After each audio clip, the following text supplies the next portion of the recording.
This is such a nuanced Australian habit that I love every single time that I hear it, and I don't even think that they know that they're doing it. Or do you? Australians that are watching, let me know. Aussies will say, if you ask them, like, how you going? How you doing? They'll say, yeah, good. Or, yeah, not bad. Yeah, work's been good. Yeah, the kids are great. They start this sentence with yeah. Aussies, you do it. You do it, whether you realize it or not. Not everybody, of course. I don't want to generalize too much, but it's frequent enough that I've picked up on it, and I love it. And even more so, I love that I've subconsciously started doing it. Even though when I say it, I'm like, oh, I just said it. Which blows my mind about anytime you're traveling or living abroad or something, when you pick up those little subtleties of the culture and you say it yourself, and then you're like, wait, it's happening. I'm integrating. I just love it. I absolutely love it. You can even ask them, like, how was that restaurant? And a lot of Aussies will say, like, yeah, it wasn't bad. Or, yeah, I don't know if I'll be back. But it probably starts with yeah. I just love it. So cute. It's so cute. Yeah, we do kind of do that a bit. I hadn't even noticed. She's got us on that. So welcome in, everyone. Let me see. Welcome in, Charlotte, Ernestine, Teresa, Kathy, Summer Breeze, Gaspergol, Hugging Demons, Deborah. Good to see everyone in here. Okay, now I realise why I don't put my drink on that side of the desk. I nearly had Pepsi Max all over my MacBook just then because anyway. I haven't watched it lately, but, you know, it's not bad here. It gets a bit hot sometimes, but, you know. Oh, dear. So my run of photos on my MacBook that I can show of a morning seem to have stalled at the moment because the last 2 mornings in a row have been Daniel. And I don't want to start my live streams with photos of Daniel. So, yeah, not going to happen. Now, just wanted to do a quick reminder. 42 degrees. Oh, no, that's too hot. That's too hot for me. Anytime the temperature goes over 40, I die. And apparently we're going to have a lot of that this summer. Makes me want to move down to Melbourne, I think. But then I don't want to live anywhere near Melbourne because it's too much of a city place. In the wrong chat, Summer Breeze. Well, you found us anyway. Yeah, that's frighteningly hot. The funny thing is, where I used to live when I was a kid, I can distinctly remember having one day where Mum decided to let us have a day off school because it had gotten over 30 degrees. So we went to the pool instead. And I'm like, wow, Utah desert. Yeah. So that's not even as hot as it gets in Utah then, is it? From what I've heard. Wow. Far out. You found your way into Ernestine. Good to know. Okay. So I'm going to drop a little teaser video later today. But I just wanted to remind people that I'm doing a live stream tomorrow morning that's going to be telling Kylie Rodney's story. So this is the case that I started my channel on. And it's been 4 years since Kylie went missing and was then found 2 weeks later inside her vehicle in the bottom of Prosser Reservoir. There's so many things that don't add up with her case. and I'm going to go through all of them. Probably not all of them because there's so much. It would take me a month to go through all of them. But I'm going to go through the main points of Kylie's case in my live stream tomorrow, just to give people some understanding of her case and why it is that I keep talking about her. Welcome in, Tam Kins. Good to see you in here. So Kylie was 16. She was just short of her 17th birthday when she went missing. She went to a party. It sounds... the Apple updates are stupid. Apple updates just make things worse, I swear.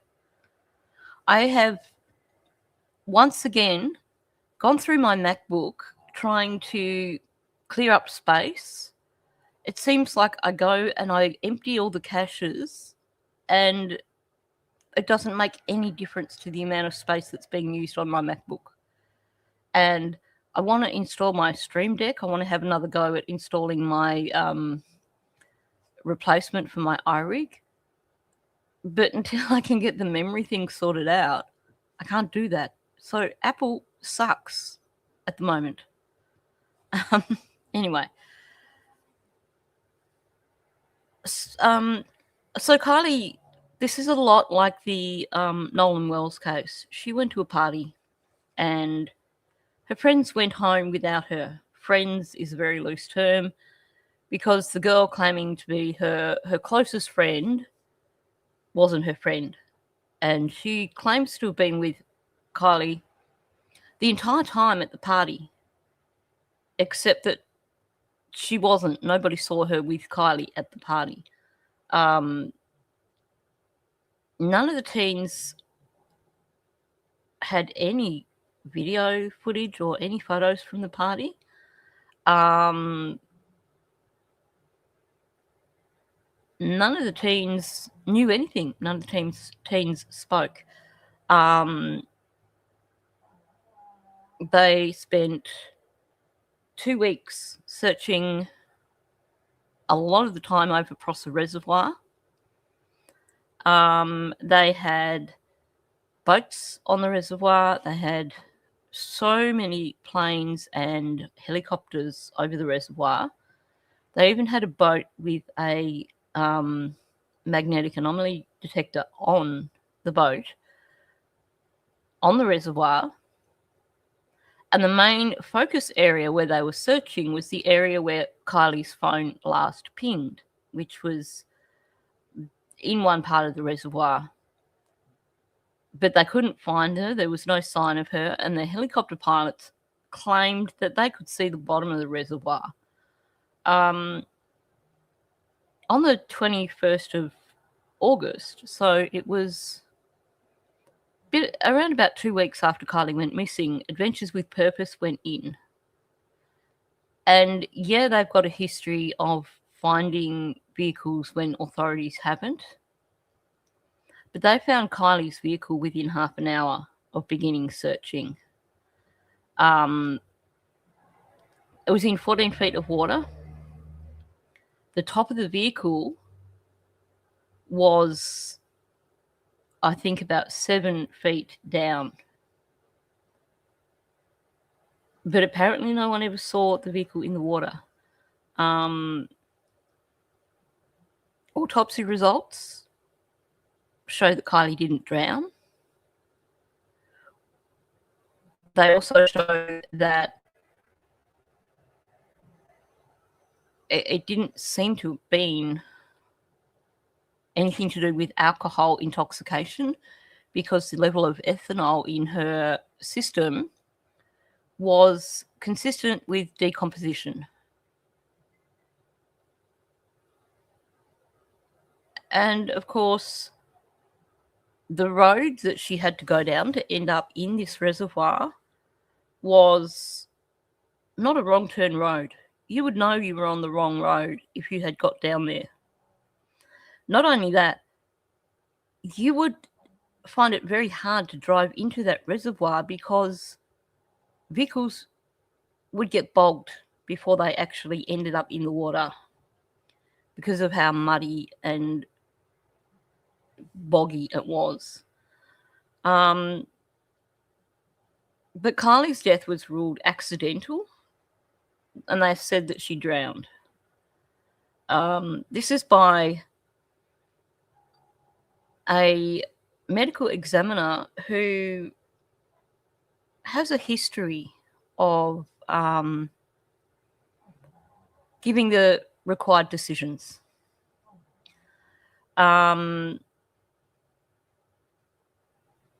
There's so many things about Kylie's case that are just wrong, and I'm going to go through it in depth tomorrow in a live stream for Kylie Rodney, because there is just so much about her case that just does not add up.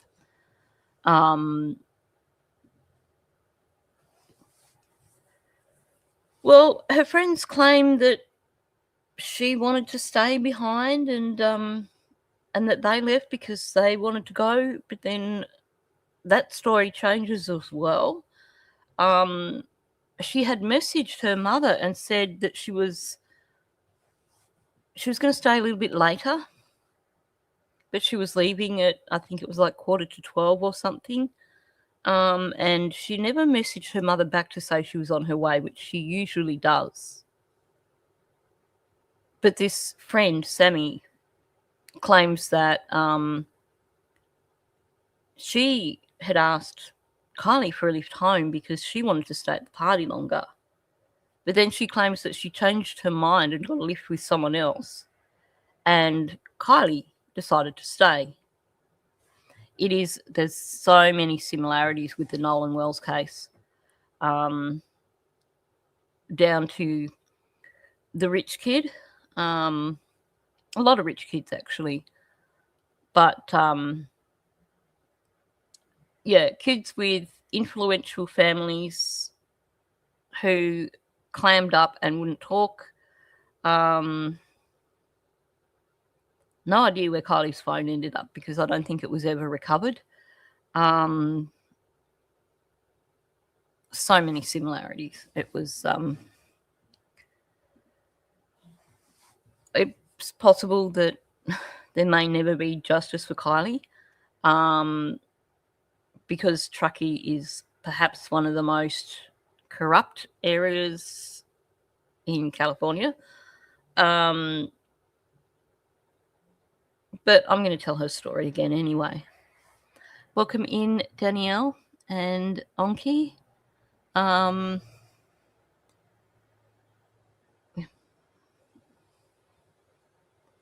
Yeah, no, that's cool. It's always going to be there for replay.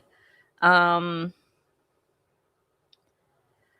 have a Kylie Rodney playlist, but honestly, I just wait and rewatch the live stream that I do tomorrow, because a lot of my playlist is very short videos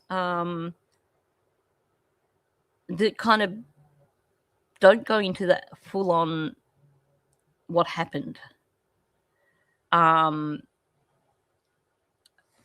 Yeah, she's a lot like Helen Hunt, actually. Yeah, I hadn't thought about that. But yeah, probably if you just want to wait and catch the replay on the live stream, that'll bring you up to date with her story. Thank you very much, Carrie Fawcett. Always appreciated. And welcome in, Ariel and Carrie. Okay, so we should probably get back to talking about Lily and Jack. I'm just going to remove some things from the studio, put this photo up. Yeah, Kylie was very beautiful and very talented. The intro and outro that I use on my channel is Kylie. That was actually, which reminds me, I do have welcome in TJ's mum. I have one quick little video that I'm going to play, and this is Kylie playing the violin and I think singing, when she was about 7 or 8. This is one of my favorite Kylie Rodney videos.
What do you miss the most about Jack?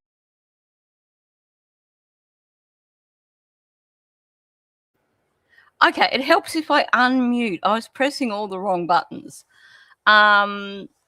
She was so talented. So yeah, that was a very, very young Kylie.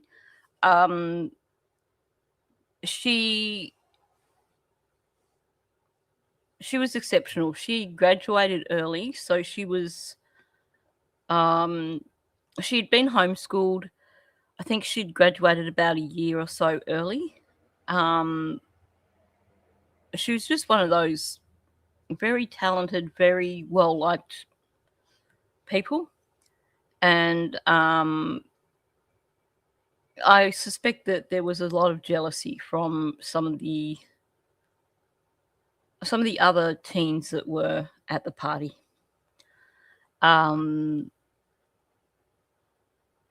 Yeah. I'm trying to be careful because this, you've got to be careful in terms of what you say, but I will be in my live stream tomorrow, I'll be playing some interviews with a girl called Sammy Smith. And her interviews are very, very revealing. Sammy was the main focus for many people covering Kylie's case. And you'll understand why when you see the interviews. Also, you know, she'd been dating a young man whose father is possibly one of the wealthiest people in the United States. He's well connected, connections with the White House, with the Clintons, and that boy used to be friends with this Sammy Smith as well. So I think there was a bit of jealousy there, but also, yeah. Anyway, I'll talk about all that tomorrow. This is what Celtic music from Cape Breton, Nova Scotia sounds like. It's where all the talent in the province comes from. I love that whole Celtic sound to it. It's so cool. Okay, now we are going to get back to Daniel. I actually jumped in, you'll be pleased to know, and I re-edited all this audio. So it is now condensed down, and I've removed all the additional commentary so that what we're going to be listening to is pretty much only the parts of the conversation that involve Daniel. As much as I love Sunny, she does enjoy sharing her perspective when she's doing these live streams, and you can lose a lot of time in terms of Sunny sharing her opinions as opposed to carrying on the conversation. So I've edited all that out. Welcome in, Callie. Good to see you in here.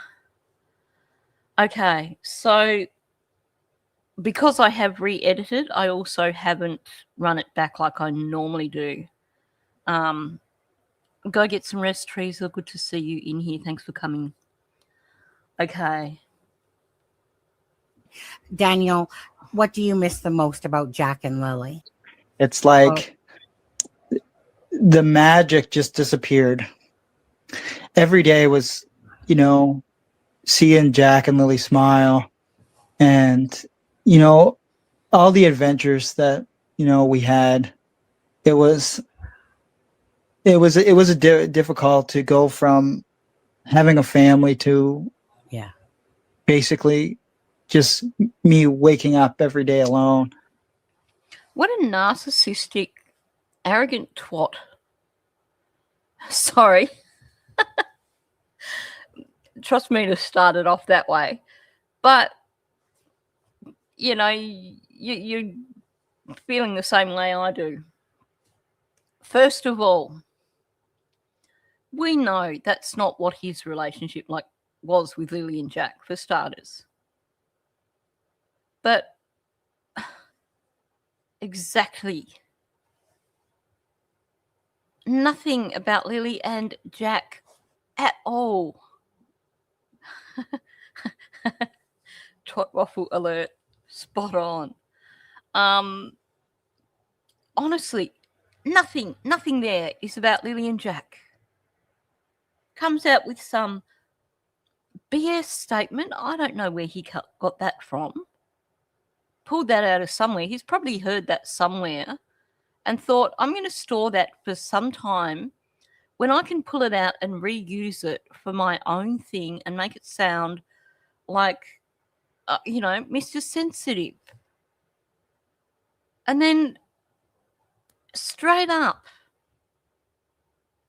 oh my God, not even 10 seconds, and it's suddenly Daniel. All of a sudden, it's, unreal. And he wonders why people get so shitty with him. Welcome in, Princess Pillow. Good to see you here. And welcome in, Fred. I'm not sure if I actually said hello. Yeah, he does. He thinks he's on a Disney World ad or something. Like, oh my gosh. Oh, the magic's gone. What freaking magic, Daniel? Take a look at some photos, like the photos of Jack with his black eyes. But, you know, straight up it's difficult to go from having a family to just basically just waking up one day alone. Well, get used to it, Daniel. Yep, he is a tosspot. I haven't heard that for so long. But that is spot on. He really is a tosspot. Oh. And he keeps going. I love these comments. Oh, dear. Yeah. Like, honestly, Daniel, suck it up, princess. It's just... Yeah. But, you know, apparently the thing he misses most about them is the magic. Why can't the adults that were around these kids actually say something that makes them sound like real people? And welcome into Deafening Silence. Good to see you here. You know, everything we hear from Daniel and Malaya is just so hollow. But for Daniel to turn around and make this about himself,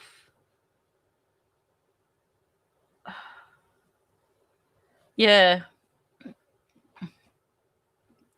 so true. Hadn't thought about it that way, but the only positive thing is that he can't abuse any more kids. And yeah, he has to turn it back on. Poor, sad him. Yeah. How does that work? I want to know more about this last memory, Daniel. I want to know a lot more about this last memory. Anyway, let's hear the rest of this drivel. And that's the biggest thing is there's no magic in the air. It's just silence. That's it. That's the biggest thing. It's just having the atmosphere of a family to just having nothing. Yeah, everyone has things up and I'm speechless. Now, we know Daniel's an ass. We know Daniel is a narcissist. But she's asked him, what do you miss the most about Jack and Lily?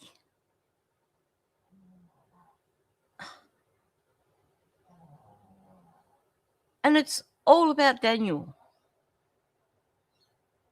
He actually uses their names briefly. Oh, it's like the magic just disappeared. Every day was, you know, seeing Jack and Lily smile.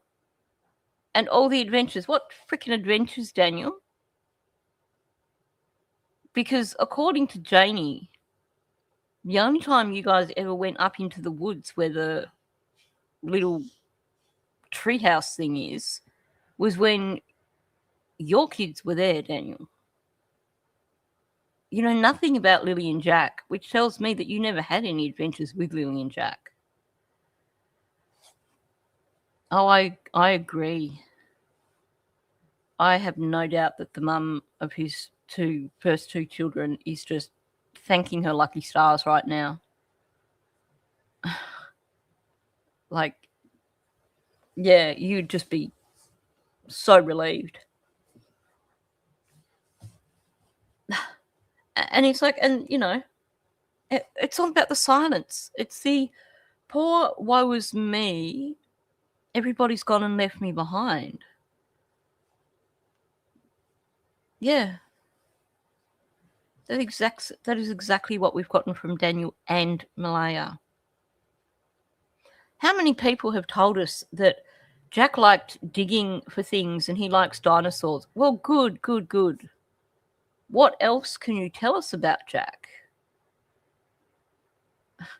And Lily was a girly girl. She liked to wear dresses that Malaya picked out for her and gave her a choice of 3 or something like that. What about the stories like, oh, well, you know, Lily would go to the door and get excited and squeal when the raccoons came to the door asking for dinner, like Belinda told us. That gives me more of a feel for who Lily was than any of the stuff that Malaya and Daniel have come out with. Yeah. You know, what about the colouring and the painting? It's just always bugs. Well, good. Okay, well, we know that Jack liked bugs and worms and dinosaurs. It's, you know, and I was just about to come out with something more for Lily, and I realised that comes from Belinda, and that is the way that Lily liked to model her behaviours on the people around her. Again, something we've heard from Belinda, not from Daniel or Malaya. And Belinda didn't get to see these kids for 2 years. We know nothing about Lily and Jack from Daniel and Malaya. It's just that surface level stuff. Did they have a favourite story? You know, what were they like of a morning? You know,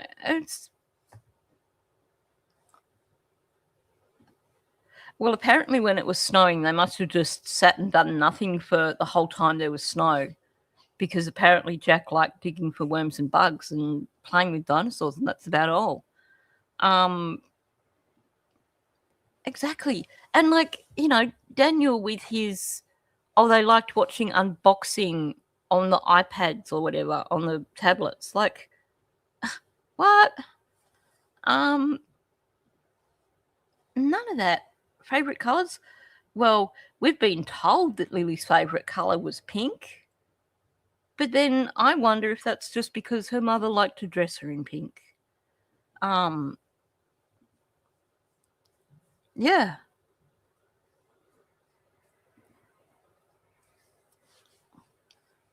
Well, apparently, but I don't think it's very likely. Yeah. You know, there's no substance to anything we've been told by these people. Like, were Lily and Jack just completely invisible in their own homes? Because that's how it feels to me.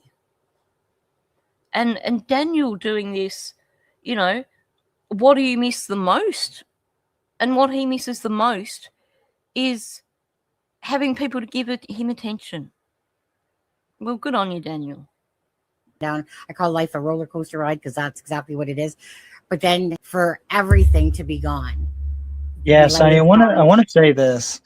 It was, I think a lot of people in life take life for granted. They take their families for granted. They take every day for granted. So here comes the philosophy side of it. Daniel, the deep thinker, he is just basically,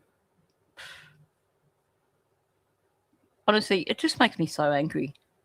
I think you are correct.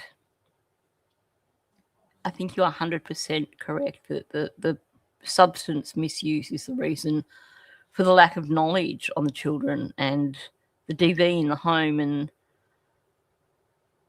why no one seemed to have actually realised that they existed.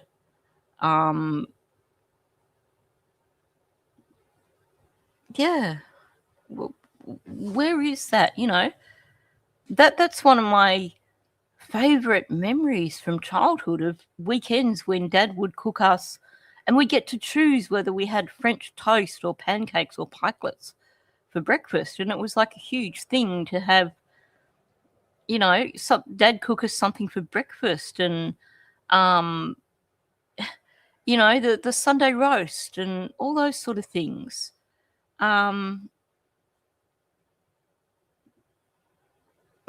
Good question, Milky Way girl. Was she a Barbie girl or the type to destroy the Barbies? That is a really good question. Yeah, so apparently Malaya was a good cook. We've not heard anything about what they loved, what their favourite foods were.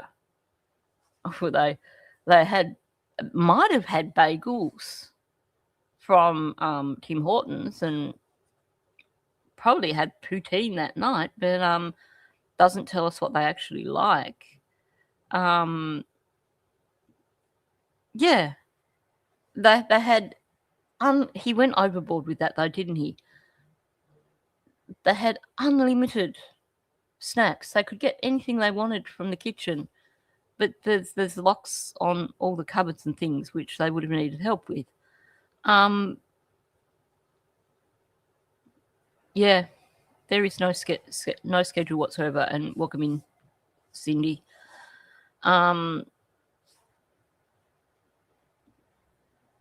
That is the sad truth of it. I mean, Earl was buying groceries for these kids. I look at some of the photos of Lily in like the, you know, probably the last 6 months of before they went, and she looked so skinny. I know, and I didn't buy it. It really sounded like someone just offering excuses. Someone who'd been called out just offering excuses. Forgetting that we'd been given all these photos that we can see the locks on the cupboards and on the fridge door. I've not seen any photos of the kitchen area with a bowl of fruit out or anything like that. I've not seen any cookie jars, anything that the kids could just quickly access if they were hungry. No, they certainly weren't chubby kids, that's for sure.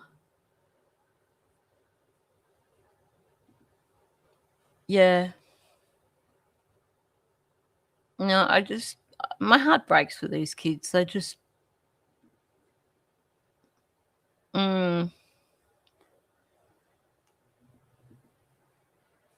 you know, that's one of the most painful things I've heard in this case, when Janie was talking about the, you know, her fridge was always open for her grandchildren.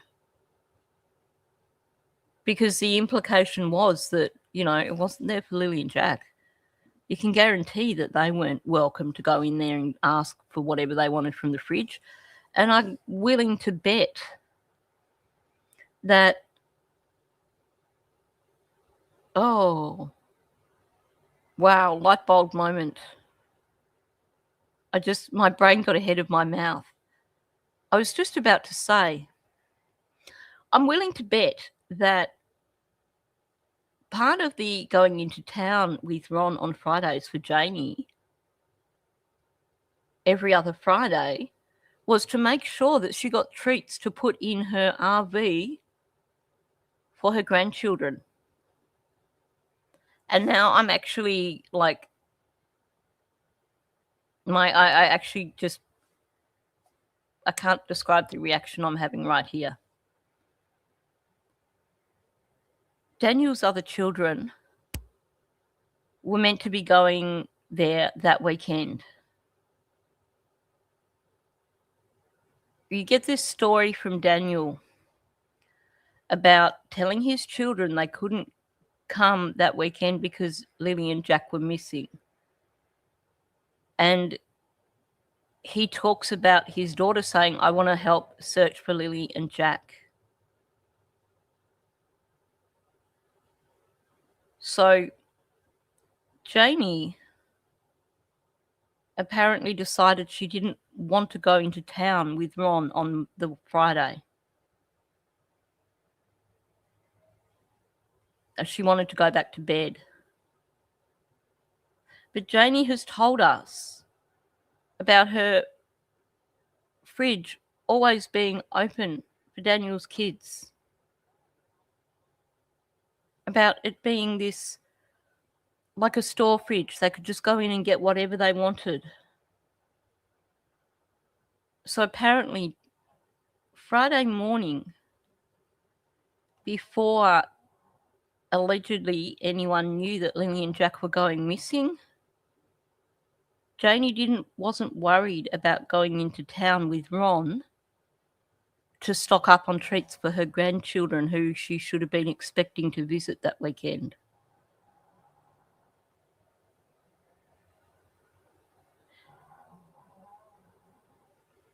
You can't tell me that she would have had like a permanent supply of treats in her fridge. And what were the treats that she had in her fridge? Because if it's in your fridge, it's not going to last a really long time. So if you're stocking your fridge with treats for your grandchildren, well, if they were there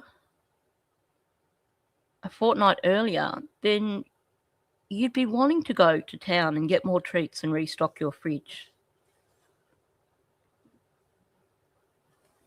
But apparently she didn't need to restock her fridge that weekend for her grandchildren.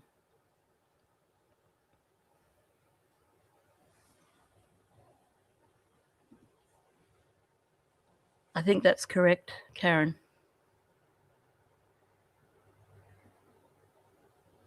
They would have had to have cancelled the visit from Daniel's children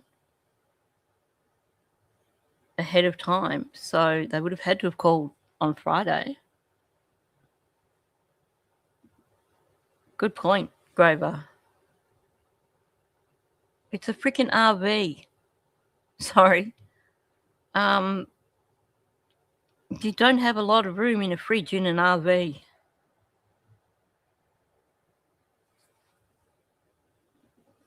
So apparently Janie didn't need to go to town to restock.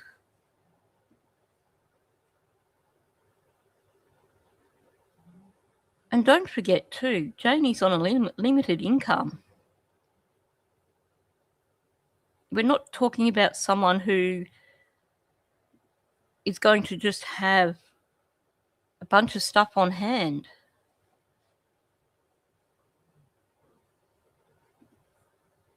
I think that was definitely a factor. Daniel's kids were meant to be there that weekend. They would have been arriving on the Saturday. So that's why everything was planned for the Friday. Apparently Malaya shouldn't have rung that early. But that's really telling.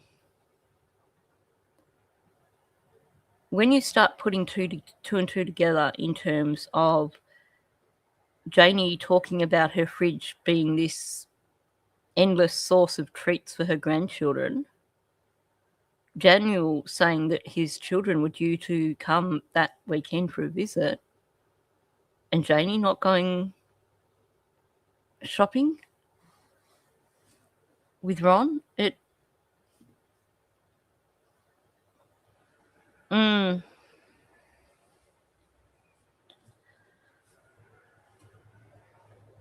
Yeah, I mean, things like that will last, yes.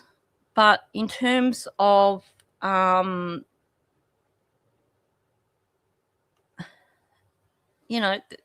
Janie's not someone who's working.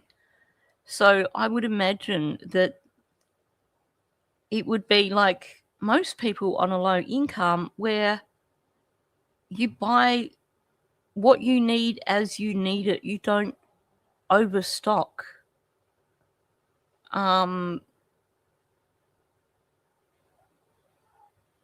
Mm. Anyway, I'm going to move on from that, but it just kind of a sudden realization that, well, yeah, those two, but, you know, she did say about it being her fridge. Yeah, good question. But you can guarantee, well, I'd be surprised if Earl would have bought food to stock Janie's fridge. Anyway,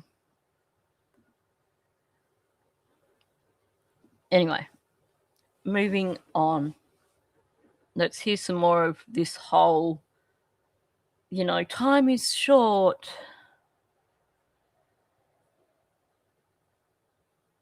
Good question.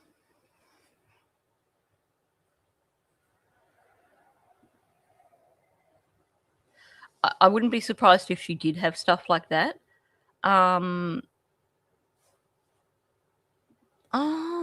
yeah, that's right. Janie had no cupboards. Everything went in the fridge because Janie had no cupboards.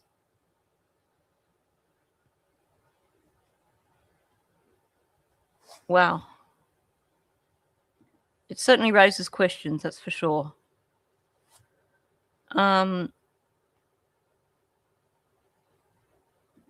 Granted, and Hang on.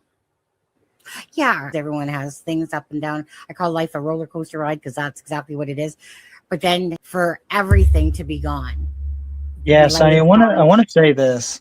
It was, I think a lot of people in life take, you know, they take life for granted. They take their families for granted. They take every day for granted. Or granted, and I just don't want people to know that, like, you should never take time for granted. Time is the most precious thing on the earth. And every single minute you can spend with your family and loved ones, I think you should take advantage of that and really put that in perspective and try to live your life in that way, that time does matter. And because we get stuck in this endless cycle of, you know, trying to live our lives where it's all based around your job. It's, you know, based around based around things that are not important. At the end of the day, your family and your children and time in general is the most important thing.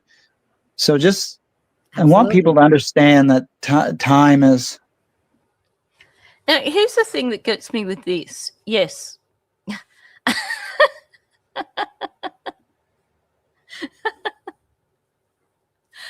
Oh, yeah. Thank you, Dalai Lama Daniel.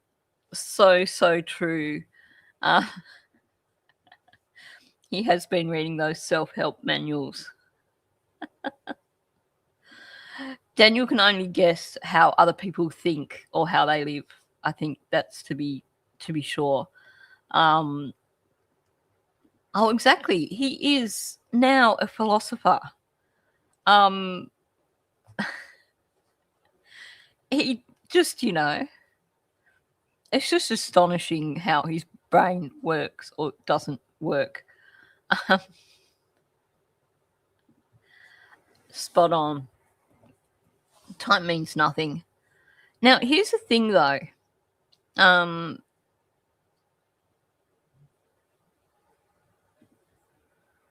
yes. Thank you, Carla, and welcome in. Good point. Janie gave the original time she gave was before her phone call to Ron. And then because it didn't fit the actual timeline that Malaya and Daniel gave, she changed it to after. Good point. Wow.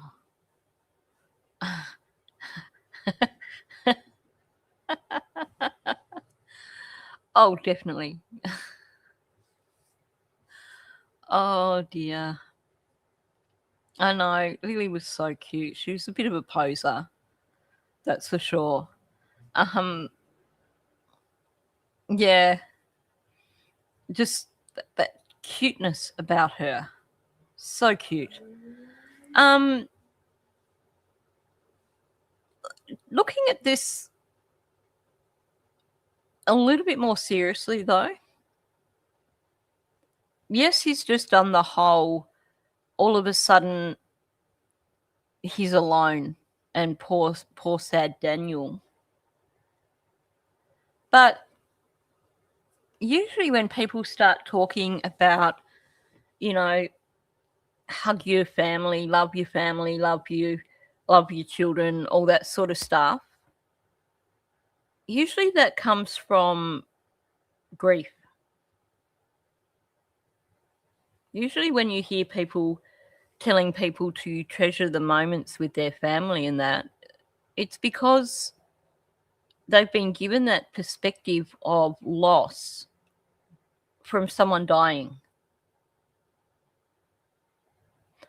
I've not heard of anyone else around Daniel dying. So it's interesting that he's speaking this way, especially after she's asked him, what do you miss the most about Lily and Jack? And now he's philosophizing about, you know, love the people around you.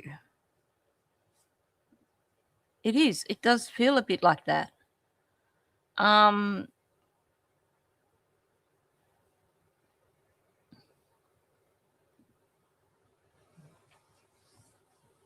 Yeah, he's talking about loss. He's not talking about not being able to see his children here. He's talking about, and I know this is just him parroting something he's heard. And I agree, it does. It rings hollow. He's heard this and now he's repeating it. Remember, Daniel's trying to, in this discussion, he's trying to act like he actually has empathy. Daniel probably doesn't even know the meaning of empathy. But it certainly comes across to me as eulogizing, basically. Yep. Lost 2 children in 20 minutes, world record. Not only that, but 3 adults managing to lose 2 children between them. That's pretty phenomenal. Honestly, Daniel he makes me tired.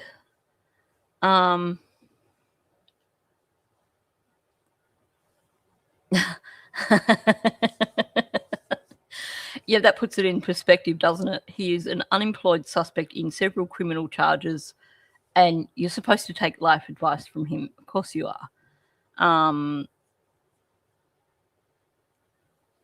And that's what he's doing. He's trying to sell it that he's sad because he's all alone. But it's self-pity. He's not saying here, he's not saying he misses Lily and Jack. He's not saying he even misses his own children. He's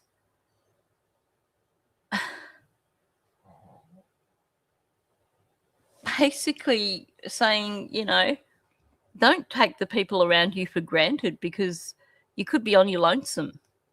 Not that he misses them. Like, he's got no idea. Time is the most precious thing on the planet because you never know when you're going to get another minute. Yep. And I want people to really understand that. And you know, I had to come to grips with that over the last year, and that's what like really drove the momentum of, you know, doing all the self-examination that I did, and trying to be as open as possible without, you know, being closed off or you know, trying to get emotional about things. Trying to get emotional about things.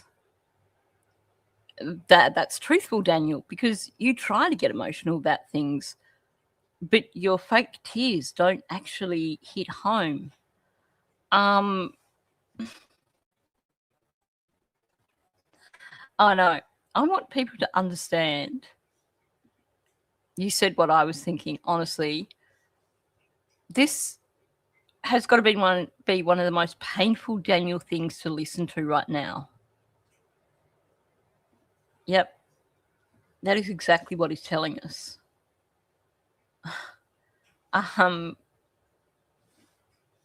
It's all about Daniel. He's basically told us how he's adapted over the past 15 months, 12 months.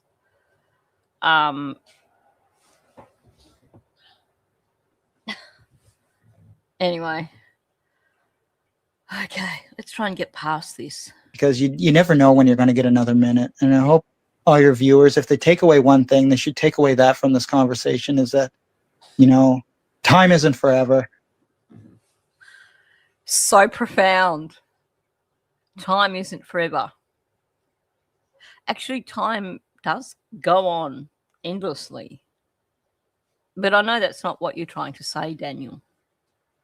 But that kind of just missed the mark completely. Honestly, seriously? Nope. And I really want people to grasp that concept, because that's the most important concept is, your family and your kids and your friends, because they're the ones that are going to be with you through your life.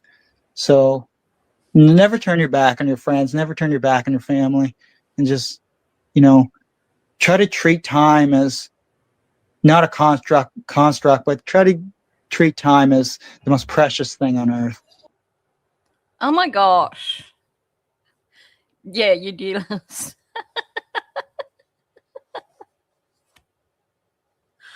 I don't even know what to say to this bullcrap that he's spouting.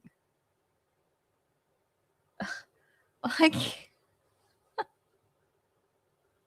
I know that's the word of today, is construct.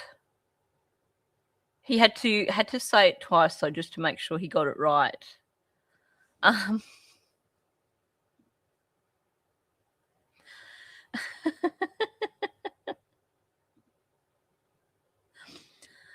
Oh yeah.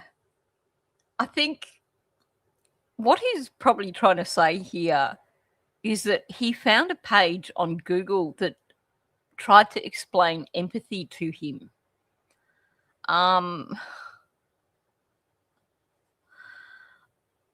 Well, we are supposed to pay attention. We're supposed to have made sure that we heard that and that we took it on board.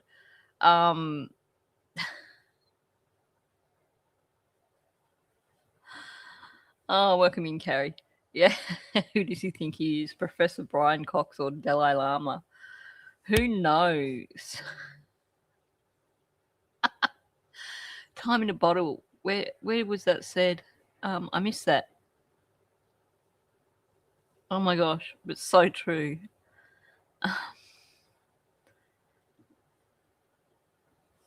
That's the reality of it though, isn't it? Time is short. You never know how much time you've got on this earth. That's what people say when someone dies. So, we can laugh at him, but at the end of the day, that's what he's telling us. Daniel the Lama's ass. Oh my gosh. Now that might solve the problem of the timeline. So we will be hanging out for this quantum physics lecture. That's the truth behind this. We can laugh at this, but at the end of the day, time isn't forever.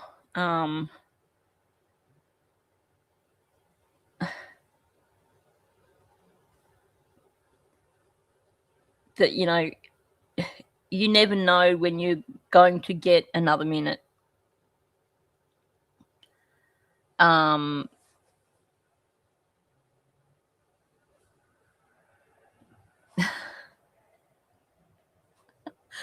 Yep.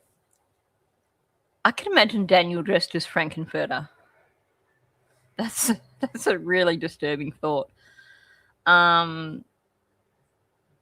Welcome in, Janice. Good to see you in here. Let's get past this tedious drivel from Daniel.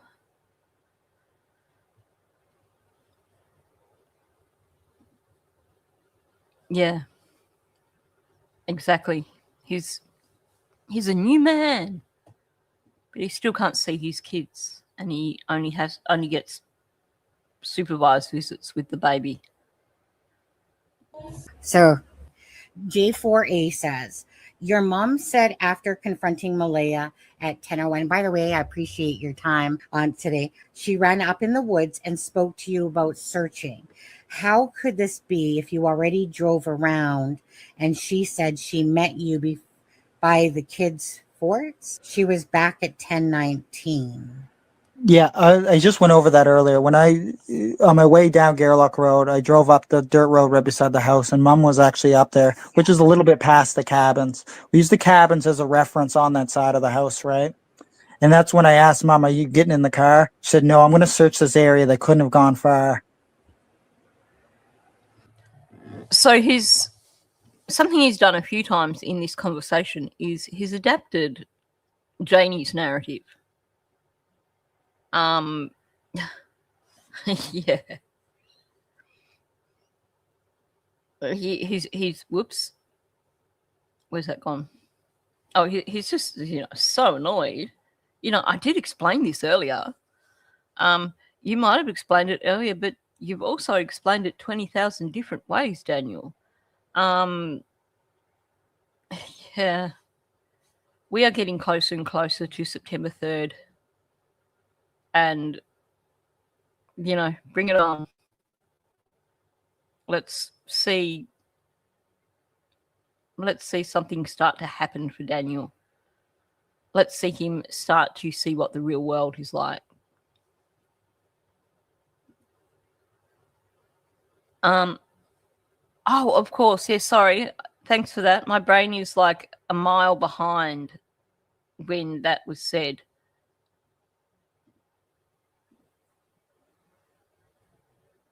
No, he didn't actually.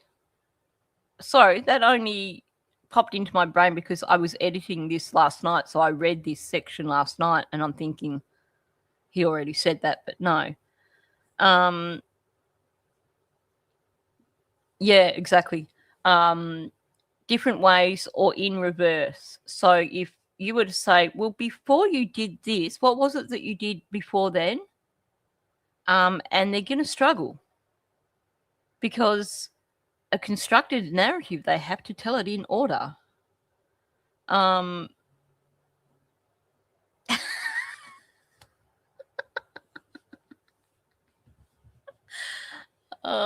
dear. Nice one, Tamkins. If you want to get Daniel a gift, a soap on a rope would be a good one. Oh dear. Too funny. Okay, so he's now deflecting and, I told you this, I went up and sorry, that one is just, yeah, classic. Sorry. Oh no, not a chance. Certainly not on Justin's because he's quick on the uptake. He'd be like straight onto him. He picks up on so much as well. Oh my gosh. Thank you very much appreciated, Ariel. We need justice for Lily and Jack. That's why we're all here. Yeah, that's where that comes from. But I distinctly remember your mom saying that she had to go into the home to get her phone because she had left it there, while she was going up searching. But the thing is that by her own phone time she had 10:19 as when she was on a call, and the police didn't arrive till like 10:28. And So I'm just going to explain what Sunny is saying there. Janie claims that she heard Daniel and she came out about 10 minutes later and she saw Malaya standing on the driveway like a stunned mullet doing nothing. And Malaya said that the kids had been missing for about 10 minutes. Now, Daniel's timeline doesn't quite fit with this anyway, but let's just pretend to go with the timeline that they're trying to make us believe. If Daniel got in the car straight after Malaya called 911, hang on, backtrack. Daniel was yelling for the kids before he ran up into the woods, apparently. And that's the thing that Janie heard. And then she came out after that. Now, according to Daniel's narrative, Malaya hadn't rang 911 when he ran up into the woods. So that occurred before 10:01. So Janie heard Daniel before 10:01. And then she came out 10 minutes after hearing Daniel, which means she had to have come out and spoken to Malaya before 10:11. And she said that she immediately went into her RV and she put on her boots and she headed up into the woods. So that places her up in the woods from around 10:11 till after the RCMP arrived. Because Janie says she came back and the RCMP were there. Well, the RCMP didn't arrive till after 10:19. So how does that work? How could Janie be in the woods at 10:19, but also on the phone at 10:19 in her RV?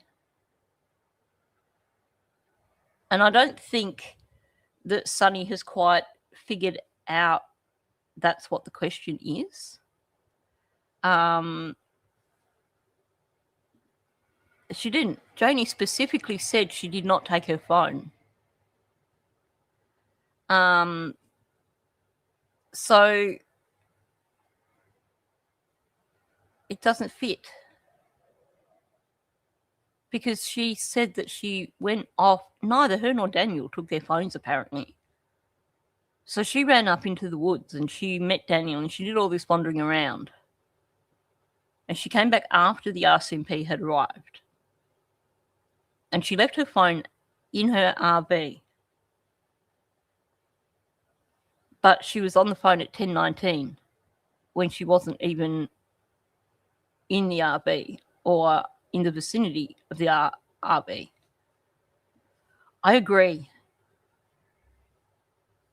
I agree 100%. Because you'll see that none of it fits. I mean, Daniel can't even decide if Malaya rang 911 while he was there or after he went up into the woods. I mean, they cannot figure out their timeline. I know that's a very 10:21 or 10:21, and I know Yeah. that. Sorry, it's So 10:22. It took 21 minutes on there. for them to So- arrive on scene. Hang on, I'll just run that back a little bit. We use the cabins as a reference on that side of the house, right? And that's when I asked Mom, "Are you getting in the car?" She said, "No, I'm going to search this area. They couldn't have gone far." Yeah, That's where that comes from. but I distinctly remember your mom saying that she had to go into the home to get her phone because she had left it there, while she was going up searching. But the thing is that by her own phone time, she had 10:19 as when she was on a call, and the police didn't arrive till like 10:28. And I know that's a very 10:21 or 10:21. And I know Yeah. that. Sorry, So it's 10:22. It took 21 minutes.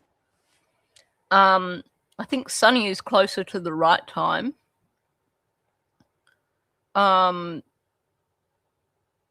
If someone can remember, but it wasn't 10:21. It was a little bit later than that, because that would have only been 20 minutes. I think Sunny's probably pretty close with 10:28. I know.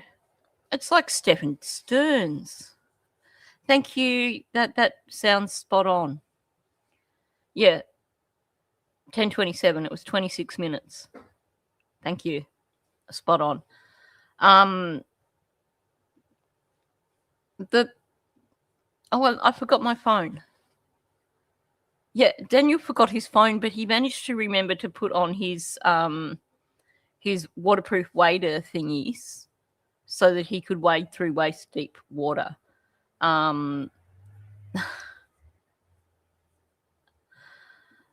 Yeah, definitely. I mean, we know that Friday morning is a complete fabrication anyway. I suspect that Janie was probably out with Ron doing something and then came back and Ron called her. I do hope that they had a look at the GPS for Ron's phone to see his movements that morning, because there's a few questions I've got about that. But Daniel's deflecting here. He's focusing on the time discrepancies as opposed to answering the question. Yes, so true. He used his phone to check all the culverts, the flashlight on his phone, which he said he did that morning. I jumped in the car and I drove around and I checked all the dirt roads and all the culverts without my phone, but I used the flashlight on my phone to check the culverts. How does that work, Daniel?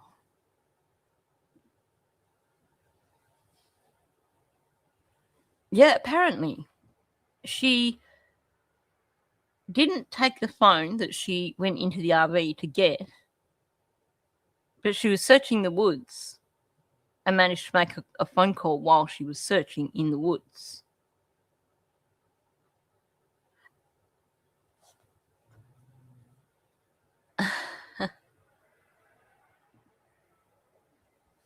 Yeah. That doesn't make them look good at all. That they think they're like geniuses here, but they're kind of not really. Far from it. On there. For them to arrive on scene. If Malaya was at the forefront.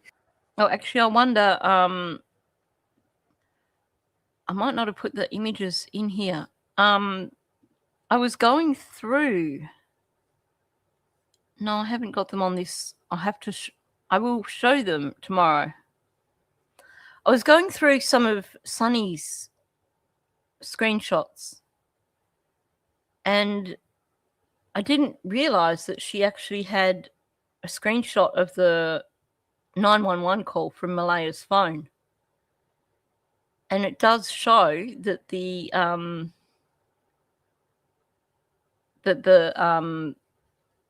Starlink was turned off, because it's got it basically listed as like an emergency kind of access kind of call.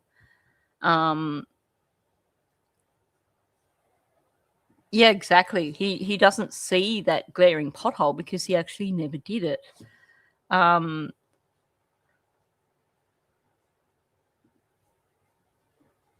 Yeah, I do have questions about that. Okay, so maybe she didn't need it anymore because she wasn't on Gairloch Road. But if it's something that was used for messaging as well, I was going through and cleaning out my phone the other day and removing people from Messenger that I don't communicate with anymore. And I'm talking about people that the last time I spoke to them was 4 or 5 years ago. Because you tend not to be in a hurry to delete that sort of thing. But it does, certainly. When your children are missing, it just, all those things are red flags to me. Of all this stuff, right? Like, there's no way that your mom would not hear a vehicle come up. No, you know. well, it's at the end of the drive, and if someone came to the end of the driveway or something like that, you wouldn't be able to hear it. That's the thing. But I know that Malaya did not move the kids off the property. She never got in the car. She never drove them. Like, Malaya didn't move the kids off the property herself. Did you catch the last sentence, the way he said that? Malaya didn't move the kids off the property herself. Now, I know he's trying to give this impression of Malaya getting someone to take the children. But the way it comes across to me is that Malaya was a part of it. Somebody else moved the kids off the property. It wasn't Malaya. Malaya didn't move the kids off the property herself, but someone else did. That one word at the end of that sentence is important.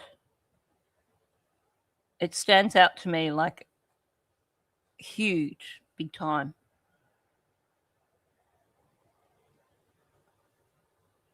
Malaya did not move. And notice also there's no contractions here. She did not. Yeah, I'm going to run it back because I'll just point these things out first. So, Malaya did not move the kids off the property. So you've got no contractions here. You've got did not instead of didn't. This is something he's working on very hard in his mind right then and there.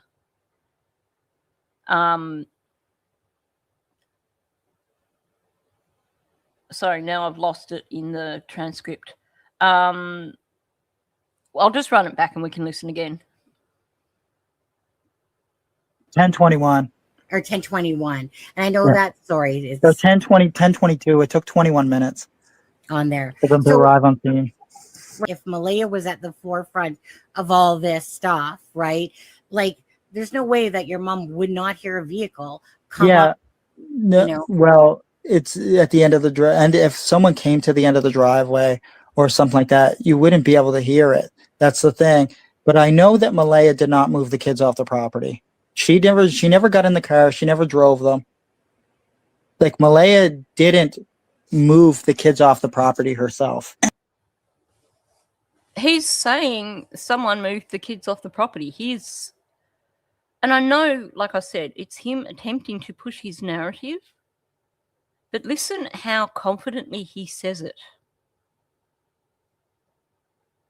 This is a little nugget of truth in all Daniel's bullshit. Malaya wasn't in the car when the children were removed from the property. He's telling that. She never got in the car. She never drove them.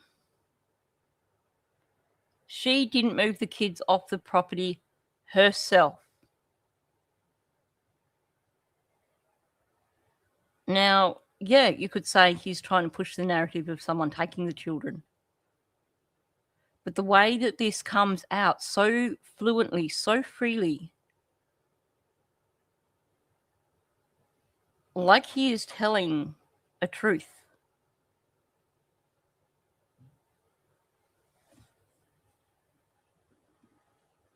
Yeah. He's basically said Malaya was part of this, but she wasn't the one who removed the children from the property.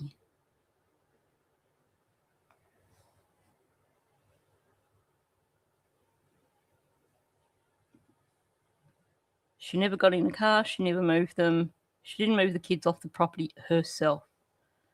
Ergo, someone else moved them. Exactly. Good to see you, Michelle. Thanks for popping in. It is. This is a major, major truth from Daniel. He's basically just got to write the timestamp for that, because that is huge. Thank you, Summer Breeze. Very much appreciated. Yep.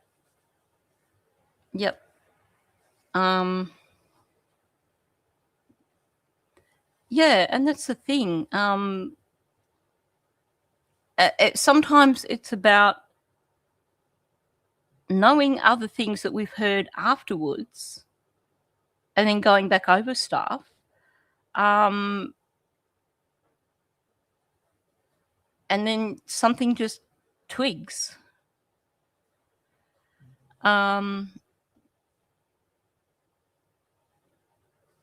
She said she would never do anything to her kids. It's not the same as saying I would never harm them or see them harmed by someone else. Yep.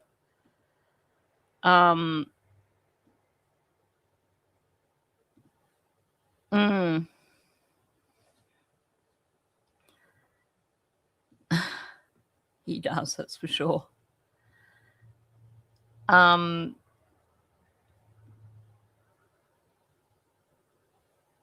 Yeah, I think that's revealing. Malaya did not move the kids off the property herself. And now, I don't know whether he's realised how freely he gave that information, but now he's going to do some straight-up deflection. And I know in the documents it stated that there was a tan-colored car or gold-colored car that was parked up the road. I wish that we had some answers on who that was or what they were doing, because it's just such a suspicious action. Given that Durwood has a friend called Natasha Wood or Haywood or whatever it is, I suspect that Daniel knows who this individual is that called in the fake tip.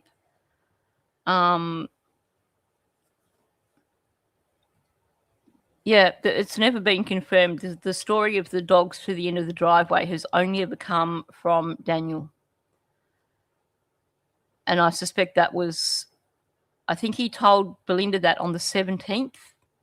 So that was after Malaya left and after reaching the point where they wanted to push the narrative of, that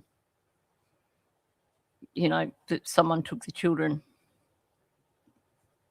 I think he is getting ready for his next bathroom break, I believe. I lose track because, like I said, I went through and I re-edited this last night to pull out all the additional commentary. So I've lost track. Exactly. The walls of the trailer are paper thin. And Belinda said that. Yeah, you would hear a car at the end of the driveway. There's no ifs and buts about it. Yeah, it was part of the narrative. That's for sure.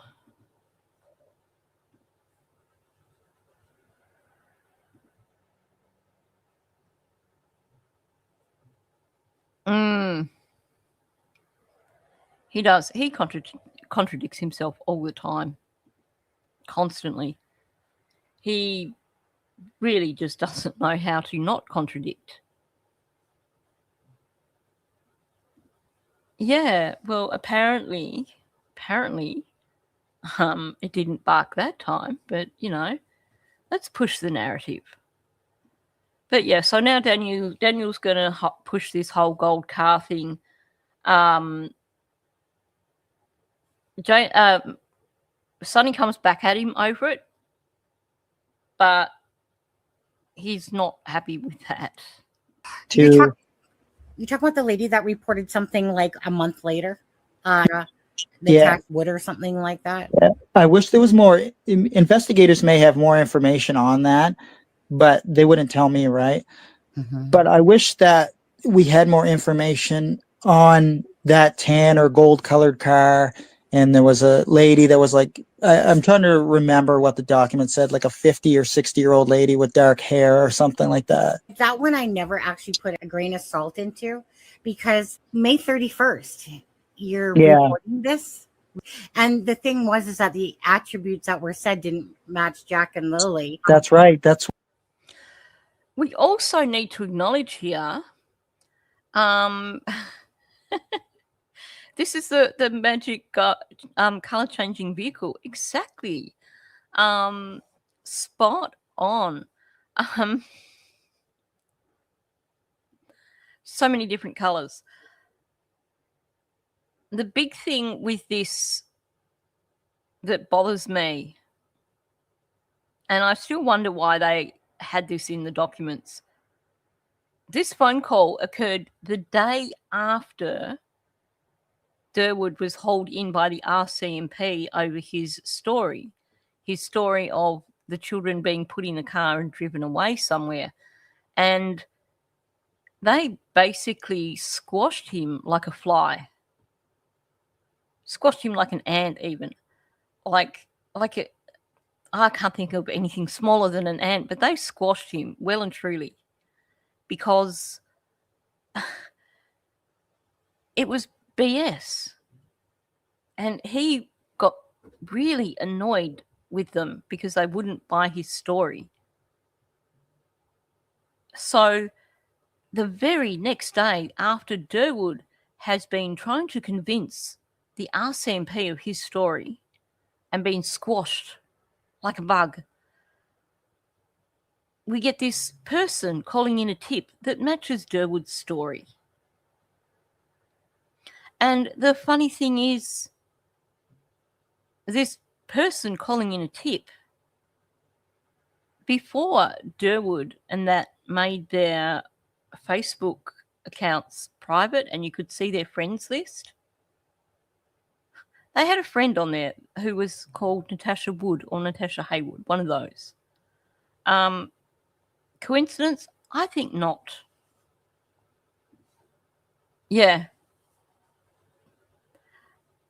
I think they were trying to imply that it was Cindy. I think they kind of messed it all up a bit with I suspect that the woman who was asked to make the phone call probably got the narrative slightly wrong, or they didn't give her some of the information that she needed for the narrative, so that when she was questioned by the RCMP and she had to make it up, she didn't know what the actual facts were meant to be. And welcome in spare time too,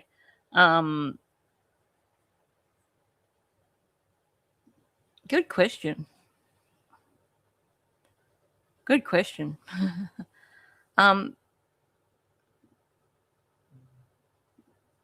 Could have been.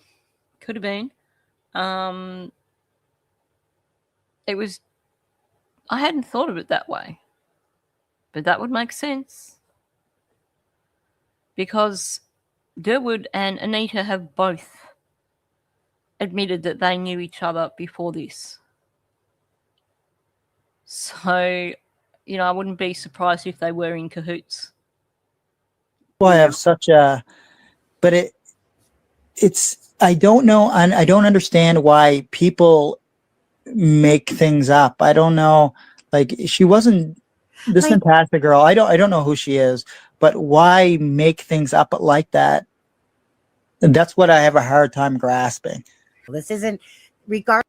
So, Sonny kicked his ass here, and he doesn't know how to deal with it. So now he's like, well, why make these things up? That's all he can come up with, because she's basically said, look, this story is complete utter BS. Yep. Exactly. It's all about the white powder. Well, it would fit in with one account where we heard that she basically just turned up at their place. Now, apparently she was evicted before she turned up at Cindy and Wade's. But it sounds like there had been very little connection between her and Cindy and Wade until Lily and Jack went missing, and then all of a sudden she turns up at their place. And all of a sudden you've got Durwood sticking his bib in. Like, coincidence? I don't think not. I don't think so. I strongly suspect now that Anita was in on this with Durwood from day one. And I would imagine that it wouldn't be hard to find some connections. Regardless of how it's being looked at, whether it's an abduction, whether it's a family member that's taking the kids, whether it's family involvement, it's criminal. And there's Exactly. I agree 100%. At this point, I don't believe that they ever went into the woods. He agrees 100% that it's criminal. Of course you agree 100% that it's criminal, Daniel. You know 100% that it's criminal. Honestly, yep. Now it's going to, oh, they didn't possibly wander off into the woods. No, we know they didn't wander off into the woods, Daniel. We also know they weren't abducted. RCMP have made that pretty damn clear. And trust me, if anyone had taken those kids off that property, the RCMP would have found evidence by now.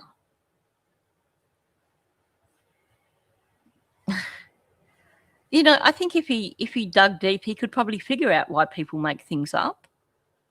My comeback to him would be, why did you make things up?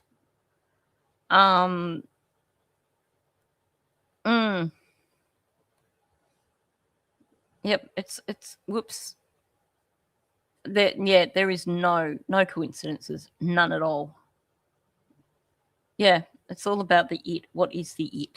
What is it that happened? Yeah. He argued that earlier on, saying, oh, well, you know, she could hand them to anyone. That wouldn't make it criminal. Remember that story he had until people shot him down in flames, where he's like, it wasn't an abduction because she could give them to anyone because they were her children. Like, can we talk about trafficking?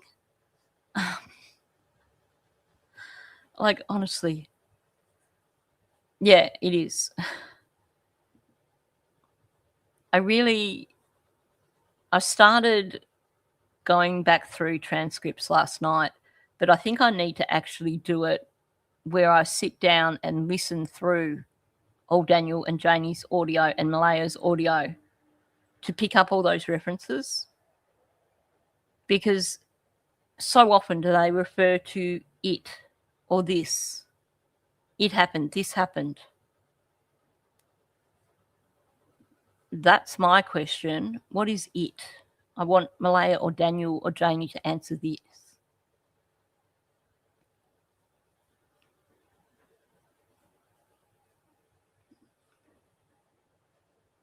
Yeah.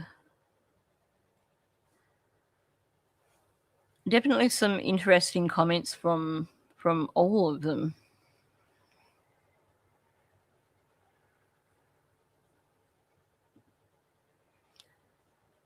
Yeah. I mean, short term, family members can take care of your kids, but you can't exactly just give them to them like, here's a gift. Yeah. It's just with the amount of resources that were used and the technologies that were deployed, and the amount of search dogs and GSR, search and rescue volunteers, I don't think that they ever went into the woods. It's just, this actually destroys their argument for also the children having been abducted or taken out in a vehicle. Every time they argue with the amount of resources and the technologies used, they're also pointing out that the same would apply. Given the amount of resources and the technologies used, they would also have evidence if the children had been put in a vehicle and driven away, like as in still alive. This is where it all happened. I'm showing you where it happened. All these things that they say.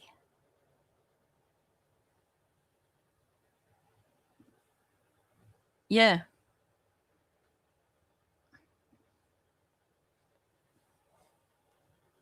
Oh yeah, hell yeah.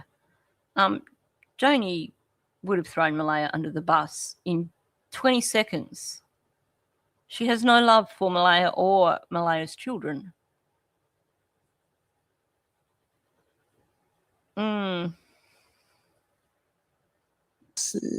the possibility of them going to the woods is just so low due to it being over a year. And I believe they would have continued to search if they were believed they were in the woods. If they did go into the woods, they wouldn't have been able to make it that far due to, the structure that's down from all the windfalls from Fiona, and the thickness of the woods in the elevation of the terrain. They wouldn't have made it that far, and especially wearing such bright colored clothing. He doesn't know what they were wearing, allegedly, but now they were wearing bright colored clothing. Well, I thought they claimed that Daniel was wearing black Carhartts and a brown jacket. So, what's this bright colored clothing that you are talking about, Daniel? And the elevation of the terrain. How does elevation make any difference? That's not an obstacle. Most people can walk up or down a hill.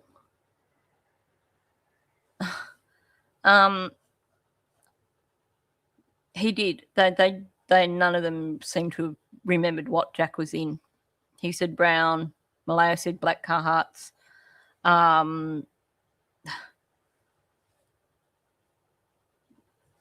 Every single time. There's always something that he thinks he's being smart, but in trying to put out his BS, he just spills out these little truths here and there.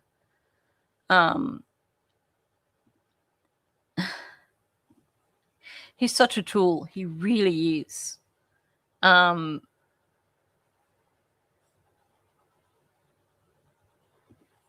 Yeah, that's exactly the thing. We know Malaya didn't do it because they would have dumped her in it so fast. So that brings it back to Daniel's family. Janie doesn't like anyone, I think. I think you are spot on. Welcome in, Hayley. No new updates. This is going through Daniel's conversation with Sunny from May, going through the 9-hour live stream, which possibly maybe at the halfway point. It's hard to tell because I've reduced the audio down to just the conversation between Daniel and Sunny and removed a lot of the other stuff. So this possibly could be about maybe halfway, maybe not quite. It is a marathon. It was a marathon. I think the original live stream was like over 9 hours, wasn't it? I can't remember, but yeah, I've condensed it down and got it into 3 videos, although the first one and the third one I now need to go back over like I did with this one. But anyway, moving on. They would have been easily, seen and accessible by helicopters to see. And I just don't believe they ever went into the woods. But early on, I did believe that because that was the only thing that we could think, right? Your mom's... Oh, bullshit, Daniel. Sorry. Sometimes I just spurt these things out. Early on, that's the only thing we could believe. Bullcrap. You guys were pushing the... Yeah. Welcome in, Anne. They were pushing the abduction thing from day 2. And yet now he's claiming, well, that was the only possibility was that they went into the woods.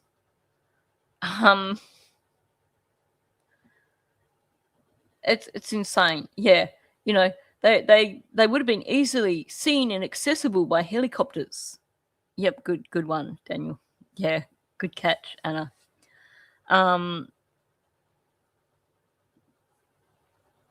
Yeah. You look at the people involved and you look at the people around them. Yeah, nobody's come forward with anything that's going to get them that reward money, that's for sure.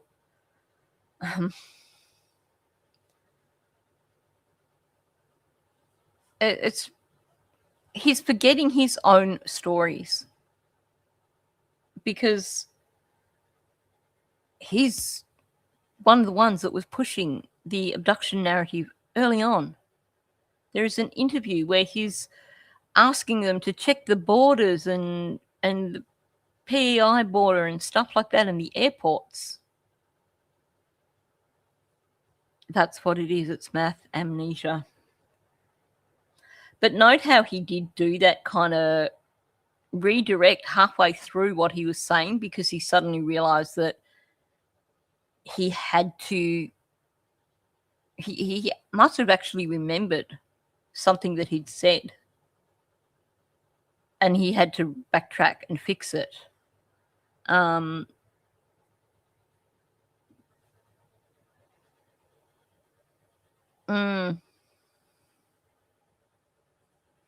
Yeah, exactly. They can't... The people that could give information are not going to be eligible for the $150,000. Just run that back a little bit. From all the windfalls from Fiona and the thickness of the woods in the elevation of the terrain, they wouldn't have made it that far. He's trying to sound so smart there.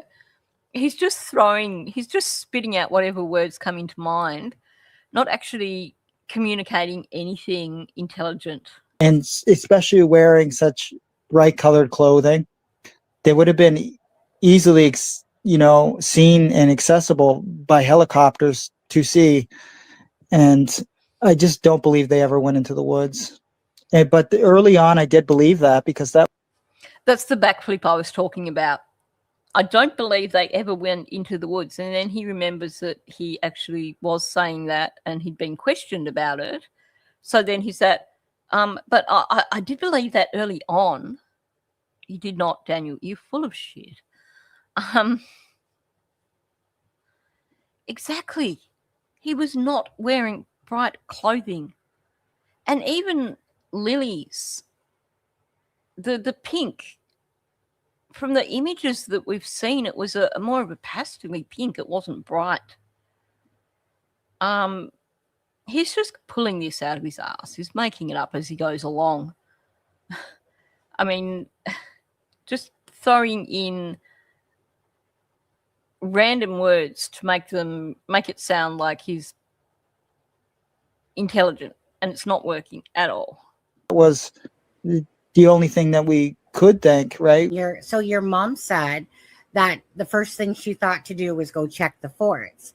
Yeah. Yet by the same token, you guys also had implied, or you or whatever had implied, that Malaya was the one that directed you guys to Yeah. the woods. So that was a conflict to me. Oh, good catch, Sonny. Ha! Good catch. I hadn't actually put those two together. That's before you learned dictionaries exist. So true, so true. She nailed him on this one. He's saying that he was looking in the woods because that's what Malaya said. And now she's called him out because him and Janie both ran into the woods searching straight away on their own. You know, it wasn't anything Malaya said to do, because Malaya wasn't saying anything apparently. She was just standing in the middle of the driveway doing nothing. But he claims that she's the one that sent them into the woods. So nice work, Sonny. Completely nailed his ass on that one. I know. There's just, every time I listen, there's more that I've missed. Yep. I was trying to hold back on the stunned mullet, but exactly, she was standing there like a stunned mullet. Yeah. And Janie's like, because that's the first thing you would think of. Well, it was the first thing that you thought of, Janie, but Daniel's saying that Malaya's the one that directed you to do that.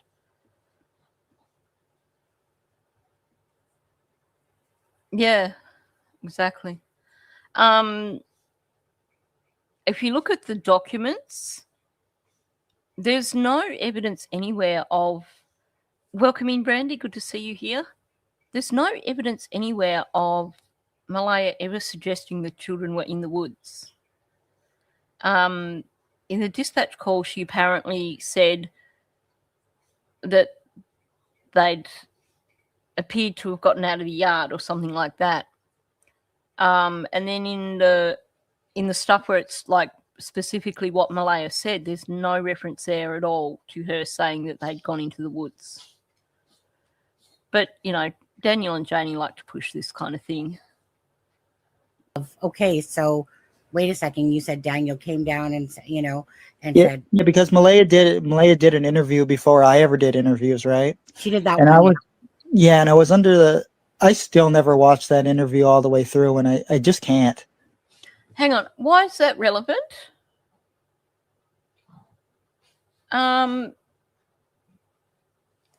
So hang on, let me run that back because I don't see the relevance of what Daniel is saying here.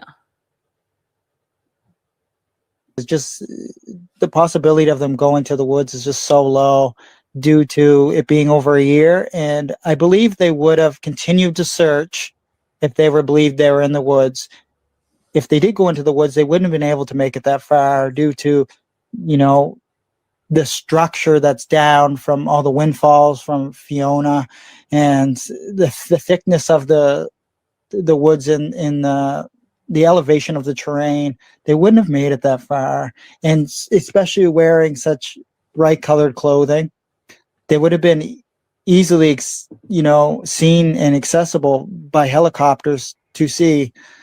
And I just don't believe they ever went into the woods. But early on I did believe that, because that was the only thing that we could think, right? So your mom said that the first thing she thought to do was go check the forts. Yeah. Yet by the same token, you guys also had implied, or you or whatever had implied, that Malaya was the one that directed you guys to the woods. So that was a conflict to me of, okay, so wait a second. You said Daniel came down and said, said, yeah, because Malaya did an interview before I ever did interviews, right? She did that and one. And I was I still never watched that interview. How does that connect?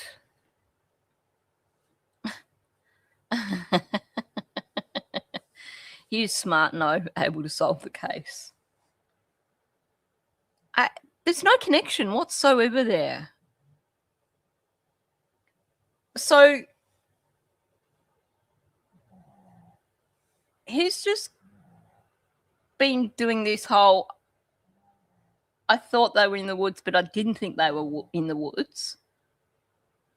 And then she said that Janie said the first thing she thought to do was check the forts. And then she's gone, but you guys implied that Malaya directed you. He doesn't answer that. Instead, he turns around and says, yes, because Malaya did an interview before I ever did interviews. Like, there's not even a vague connection between what she's just asked and what he's just answered. Nothing whatsoever. He could probably be his own helicopter with his helicopter arms. Or maybe he could send his pet drones out to do this for him.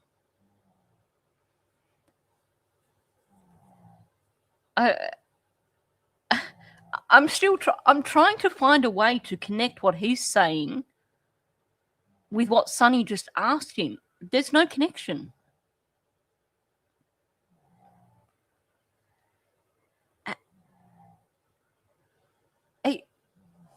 I'm just going to have to leave that one.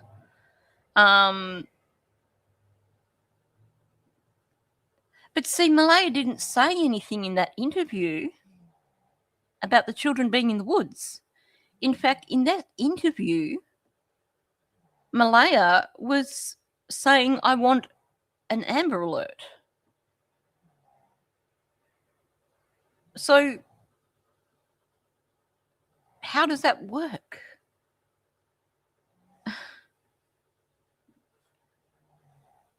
She didn't. That was day 2, and Malaya was saying, I want an Amber Alert. Not that there could be, but there could be, but they're not that there is, but, you know, that gabbled, confusing thing that she said. Welcome in, Heather Marie. Thanks for coming in. She never once mentioned in that interview anything about the possibility of the children being in the woods. So there's no connection between what Sonny has asked him and what he's saying here. Yeah. It was the whole and this and that and this.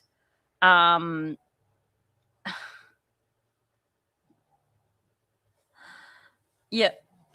Why were they running around in the woods straight after the children allegedly went missing? Yeah.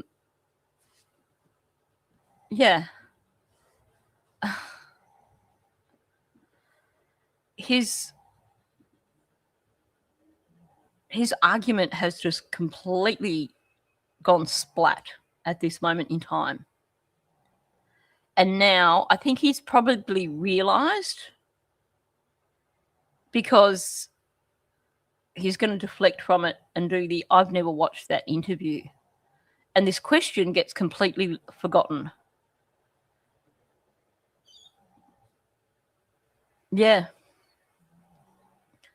The thing that stood out with me when she's given the action is the and this and that and this. It was a recitation. It wasn't someone remembering events. It was a recitation of a planned narrative. Okay, just a little bit.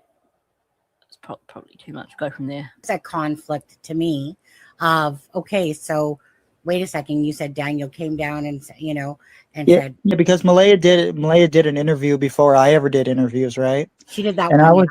And I was I still never watched that interview all the way through, and I just can't. I don't know what it is, but I just can't. I can't. Aside from him trying to deflect from answering the question,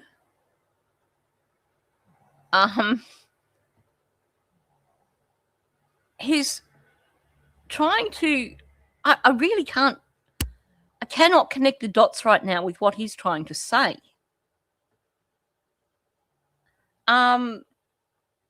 She's called him out on the Janie saying the first thing to do was to go into the woods and check the forts. And then him saying that Malaya was the one that directed them into that. And then he goes straight on to, yeah, because Malaya didn't interview even before I did interviews, which has got nothing to do with the woods. But it's like he's trying to imply that it's got something to do with it. But then he says he never watched the interview. So if he never watched the interview, how the hell can that connect to him saying, yes, Malaya told us to search in the woods? He's just completely gone off script here. He doesn't know what he's talking about. He can't even, he's not even processing what it is he's trying to argue here.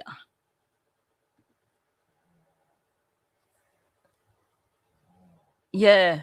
I need to look again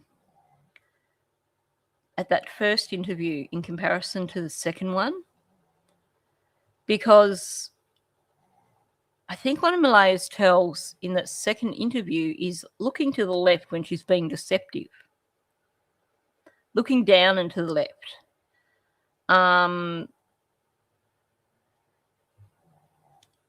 I wonder if she was looking at the baby in the first interview, if someone was holding the baby for her. But I do, once I finish going through the second interview, I want to go back through the first one and see if I can see any of the tells that are showing up in this new interview. I wouldn't be surprised if she did, yeah. I think that has a lot to do with Malaya leaving.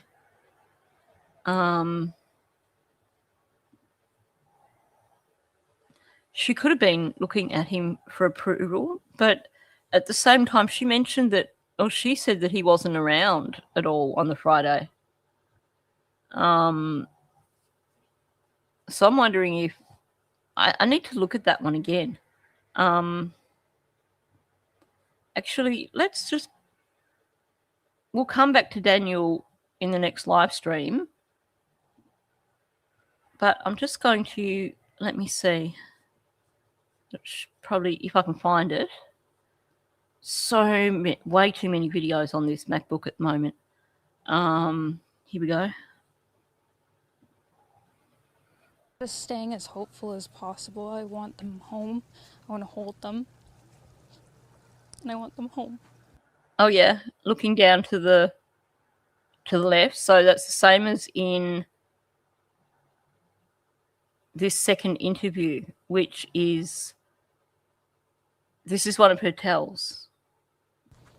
What happened was we woke up, I heard them playing in the next room beside us, and I was drifting in and out of sleep, and they're not the type of kids that we tell them not to go outside on their own. We always make sure that we're out there with them, watching them, and they happen to just get out that sliding door, and we can't hear it when it opens, and they were outside playing, but we weren't aware of it at the time. And note the bit of head shaking as well. Yeah, Belinda did say that Malaya is easily led.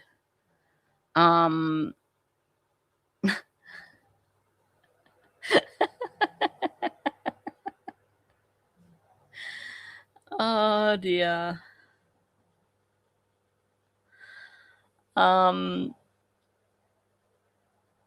Yeah, there's a lot of head shaking going on. There's a lot of the lip lock.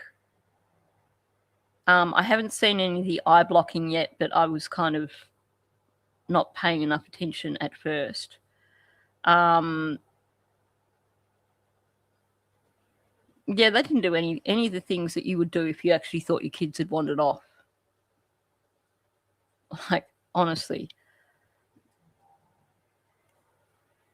The next thing we knew, it was quiet. Again, shaking the head. And we get up and I tell him, my partner, Daniel, I tell him, do you hear the kids? And he says, no. And we get up instantly. We're looking outside. There's a lot more of the head shaking here. I do think that she was trying to mask in her second interview because the head shaking is far more obvious. Yeah, that one was left but not down. In the second interview, you see her look left, but she's looking down as well. You can see the eyes through the swipe. Yeah, huge red flag. Janie never saying. I heard them a little while ago. Hang on. I'm just going to go back. I just want to see that first look to the left that she did. Did she look down then, or? I'm just staying as hopeful as possible. I want them home. I want to hold them. And I want them home. Yeah, no, that's not the same. She was looking left but not down. Spot on. Good catch, Charlotte. What happened was we woke up. I heard them playing in the next room beside us. And I was drifting in and out of sleep. And they're not the type of kids that we tell them not to go outside on their own. We always make sure that we're out there with them, watching them. And they happen to just get out that sliding door and we can't hear it when it opens. And they were outside playing, but we weren't aware of it at the time. And the next thing we knew, it was quiet. And we get up and I tell him, my partner, Daniel,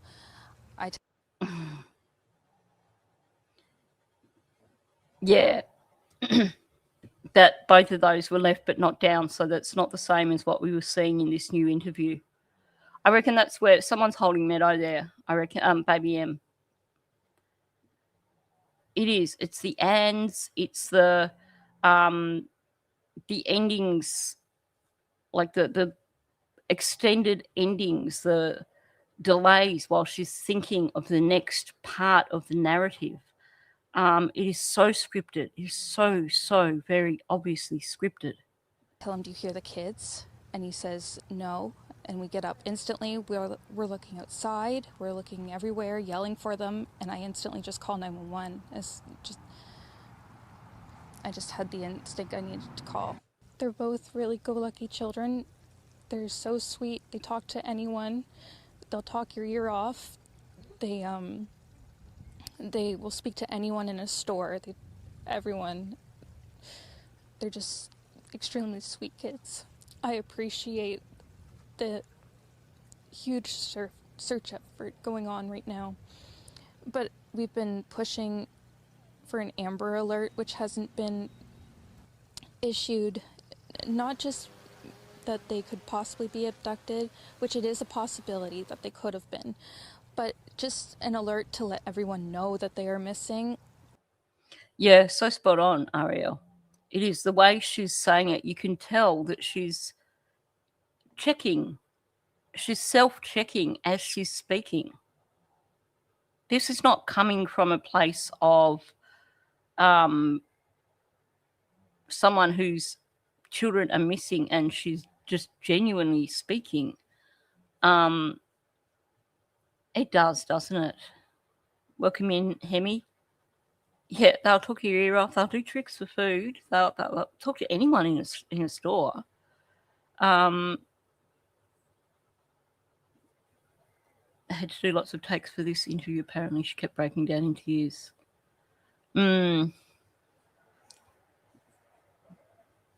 That wouldn't surprise me. I think this realization, this interview, I think, the realization that her children are gone for good. I know. You can tell that their first narratives were something they came up with together, that's for sure. We had people text me saying that they weren't aware, someone else let them know that they were missing, and it would just be nice if everyone could be alerted. We thought maybe that we found tracks, but it would be nice if everyone could be alerted. Basically means she got nailed by a few people. There was that post from Henry Brooks basically saying, I'm a tracker, why didn't you contact me?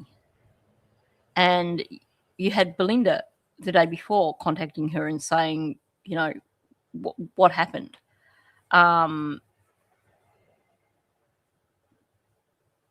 When she said, had people text me, she was looking left again.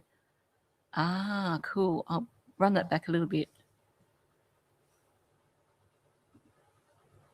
Yeah, I think so. Yeah. Yeah, that's how it came across to me.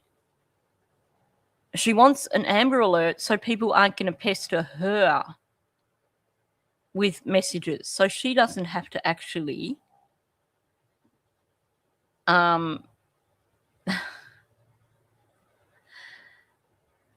so she doesn't have to communicate with people, essentially.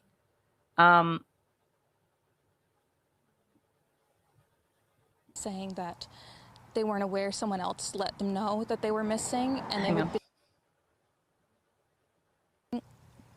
we had people text me saying that they weren't aware, someone else let them know that they were missing, and it would just be nice if everyone could be alerted.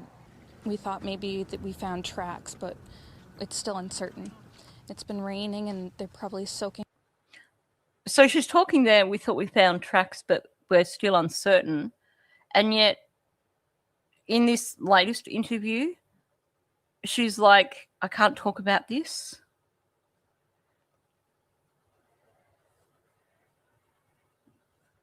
It's certainly a possibility, because Jack was not looking for worms by that playhouse.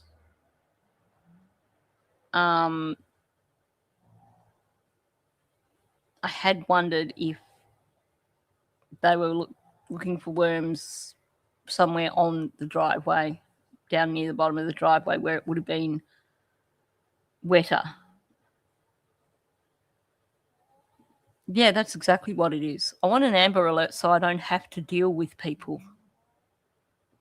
That's basically how it came across to me. Wet, but with the sun today, I'm hopeful that they are feeling. Hang on. Today, I'm hopeful that they are. I still missed it. It's been raining and they're probably soaking wet, but with the sun today, I'm hopeful that they are feeling warm. We're all filled with pain and sorrow because we just want them found. We want them home. Everyone loves them. Yeah, I don't think it was an accident like that. Not the way the RCMP have spoken about it, and the way they keep referring to it happened. I kind of think it was, I don't know. There's more to it, I think. Just after pain and sorrow, she glances left again. Let's go back to that. This is interesting. Yeah, and that's why she wants the Amber Alert, so she doesn't have to keep saying it over and over. Well, whoops, sorry. Given that they'd just been in town that day, it is quite possible that someone was intoxicated. Yeah, I think so too. If it was just an innocent accident. I just think the way their reactions to me point to something happening to Jack. And I don't know what happened after that, but their reactions keep pointing to something happened to Jack. Now, given that Daniel was violent with Jack, that's kind of where I'm headed with this case. I think there were drugs on board. And I think something happened that was not good. Yeah. That the first time I heard that, it just caught me in the chest. Like, we're all filled with pain and sorrow on day 2 when your children are supposedly just wandered off into the woods.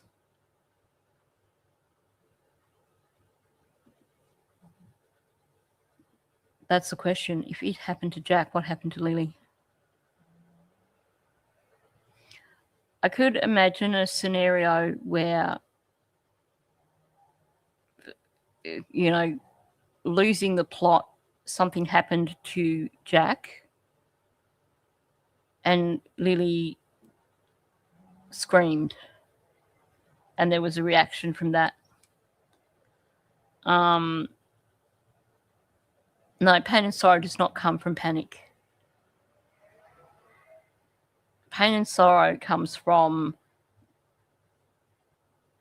loss, grief, all those words.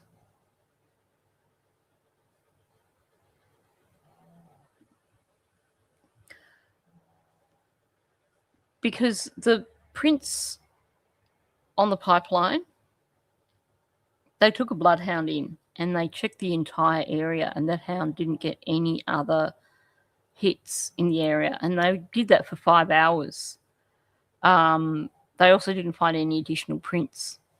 Also, the location on the pipeline where those prints were found, had that actually been their prints, the drones and helicopters were there within the first couple of hours. They would have spotted the kids, especially if they were walking along an open trail. So there's no way that those prints on the pipeline were the children. They were feeling warm. We're all filled with pain and sorrow because we just want them found. We want them home. Everyone loves them. They are definitely verbal, and they do have possible autism, but it's not extreme autism. It's just they have issues with school, and they don't catch up with the other kids. I just want to remain hopeful. But there's always, in a mother's mind, you're always thinking the worst. Last night was one of the worst nights. Now, that's a bit interesting. She wants to remain hopeful, but in a mother's mind, you're always thinking the worst. This was on day 2. In the most recent interview, she's 100% confident that her kids are alive and happy somewhere. So she's 15 months on. She's no longer thinking the worst. This is backwards. If she was thinking the worst on day 2, she's not going to lose that 15 months later. Yes, there was certainly a possibility, given how dark it was, that maybe someone did turn into the driveway and hit the children.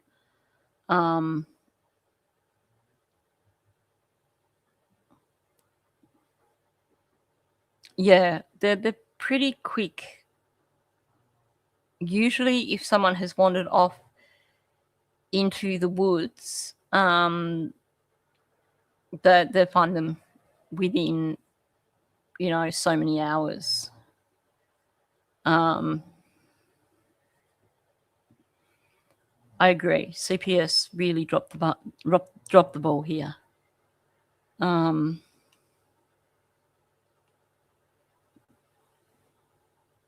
Not in so many words, but depends which version you listen to, doesn't it? One hand, you have Malaya saying they never go out unsupervised, and then you have her saying, oh, they do like to play out in the woods or something like that. So it depends on whose version you're listening to. It's because I didn't have them in their beds. And I don't want to go through that another night without them. I'm just... Whoops. Yeah, that was interesting. The looking left, I'll have to have a closer look now at the second interview, because when she does that, it's more of a it's a different sort of looking left. It's that more shifty looking, kind of looking down and looking left. I think, yeah, that always stood out to me. It was one of the worst nights. What other nights could be worse than not having your children at home in their beds? It should have been the worst night. And this is the reason why I don't believe the children made it to bed on Thursday night at all. I know people have speculated that, well, Daniel said he flicked on the light at 12 o'clock and saw the children. This statement from Malaya makes me think that Daniel's statement about flicking on the light at 12 o'clock has got more to do with him worrying about someone having seen a light on, the possibility of someone having seen a light on, and he's putting out this story to cover for that, because he knows that Brad could see the car coming and going from the property. So now he's got to say he flicked the light on at 12, because just in case, he doesn't know what else Brad has told the RCMP. So he's got to say, well, I flicked the light on.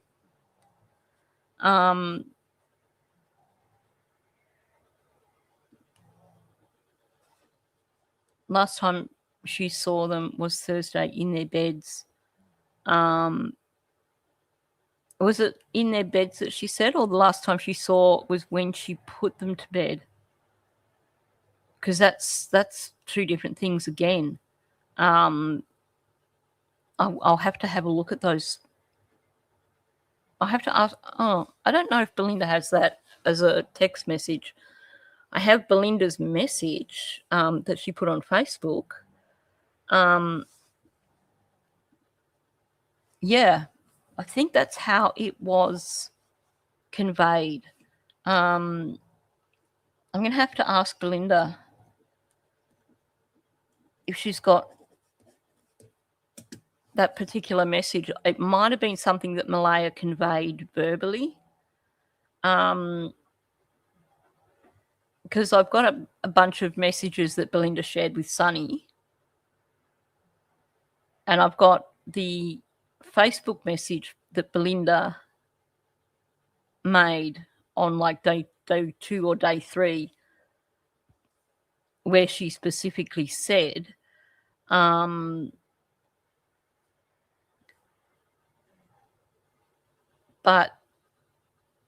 yeah, no, I'll have to follow up on that, definitely.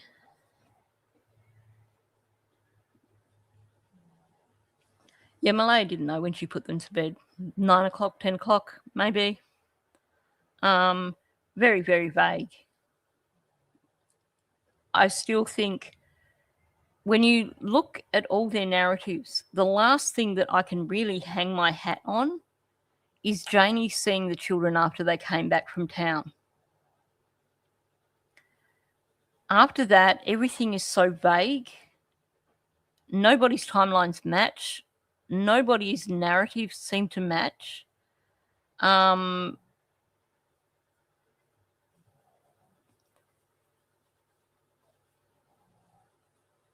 Malaya gave different versions. She gave a few versions where she heard them both that morning. She gave a few versions where she claims that Lily popped her head in. No, sorry, backtrack. She originally gave a version that Lily came in. Then she changed it to Lily popped her head in, which is Daniel's wordage exactly. But she told Belinda that the last time she saw them was when she was putting them to bed the night before. It all happened Thursday Yeah. You're late. Janie came out of her RV and she saw the children. That's about all we've got that feels real. The rest is just so one-dimensional and so contradictory.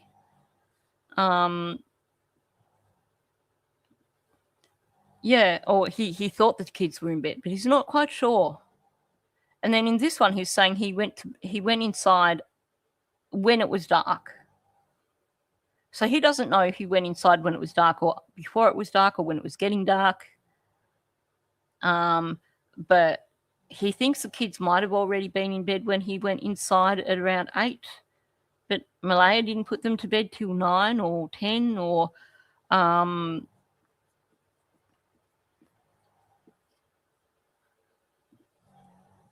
well, that's the other thing. Malaya kind of vaguely talks about feeding them, but there's nothing really substantial there. She thinks they may have played outside. May have. She's not certain. But they would have been in by dark. It's... Whoops. Yeah.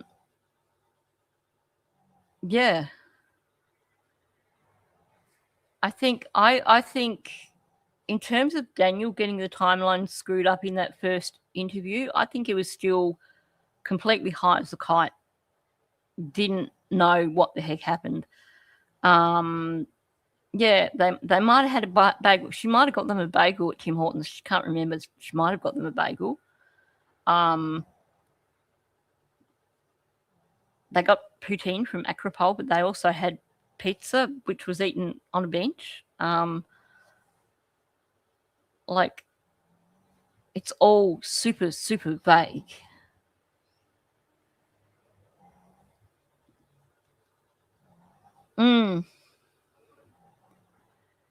There's nothing. Everything about Thursday it's vague, it's contradictory.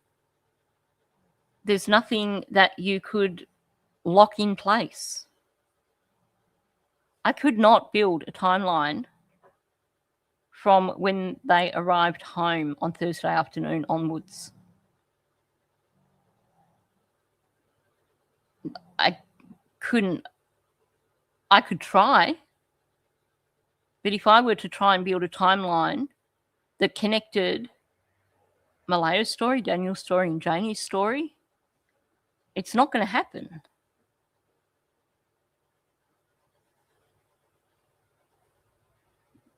Yeah, phones were left behind. Wi-Fi was turned off.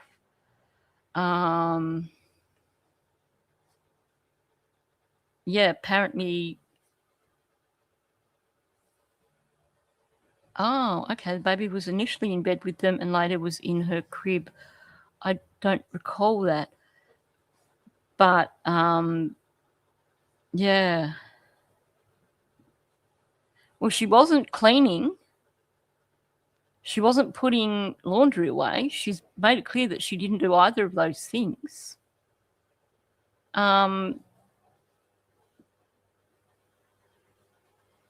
But they won't. They keep changing their stories every time. The way Janie talks about things after she went inside makes me believe that there was some sort of big blowout. There was some sort of argument or some sort of fight. And that Janie basically stayed in her RV because it wasn't her business. I did cover this in a video, but it certainly sounds like Janie is admitting that there was, after she went inside, something happened, something loud happened, and she stayed in her RV and stayed out of it, in my opinion. Anyway, I'm going to wrap it up there because it's getting on a bit and I'm starting to very much want some lunch. So thanks for coming in. I love these discussions that we have at the end when people have got so many things to contribute. Yeah, I do feel that there was some sort of fight that broke out.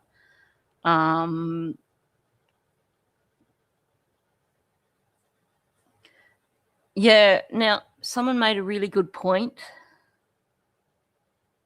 Where did I hear it? Oh, Belinda made a really good point in terms of Daniel's story was less accusatory towards Malaya once the documents came out because he knew what she had told RCMP at that point. Yeah, if I'd have gone out, it never would have happened. Exactly. Anyway, time to wrap it up. Thank you so much for coming in. I definitely appreciate you spending your time in here. If you haven't hit the like button, please do so. It helps me out immensely. If you're listening on replay, please leave a comment. If you are not subscribed, please subscribe.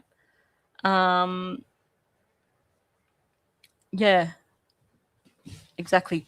Anyway, thanks, and I'll catch you on the next one.